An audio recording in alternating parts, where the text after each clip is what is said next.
Ngiyabingelela kwelihle igama lamfeli wethu uJesu Kristu. Namhlanje ngivuswa incwadi kaJeremiah umprofeti lapho ekhuluma ngethemba. Uthi ubusisiwe umuntu othembela kuJehova nothemba lakhe linguJehova.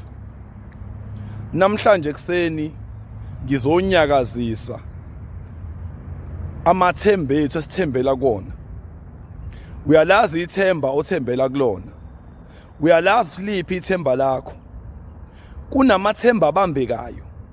Kunamathemba okade uthembele kuona sekushiyile manje. Mhlambe amathemba akho bekwenza zonke izinto zakho zihambe phambili. Kodwa namhlanje akusenzeki lutho ngoba ushiwe yithemba lakho. Namhlanje ngisasibhekene uJeremiah methi ubusisiwe umuntu othembela kuJehova nothemba lakhe linguJehova.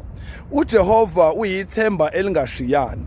Noma izinto seyivuka noma izinto zinjani, uma uthembela kuJehova, uJehova uhleze nawe. Ake sibuyeni ke manje sibheke ithemba la ngempela. Ithemba ukuthi noma sebehlangene ngawo basemhlabeni aqhubeka athi mina ngimnawe. Kunethemba la noma umndeni noma bangani bekujikela athi mina ngisoze ngakujikela. Kunethemba la ngempela ukuthi noma ukhuphuka intaba athi ngikhuphuka nawe, noma wehla intaba athi ngehla nawe, noma ungene kubuzimeni athi khumbula amadoda ezofakwa esithambeni somlilo. Sithandweni somlilo angena amadoda, uJehova ungena nawo. Ake sibhekeni amathemba esithembele kuona.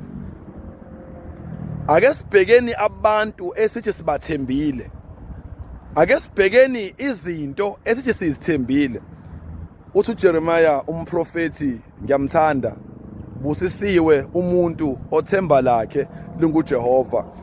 Nibe nosuku oluhle. Reverend Tabethe from Zulu United Congregational Church under Maranil branch.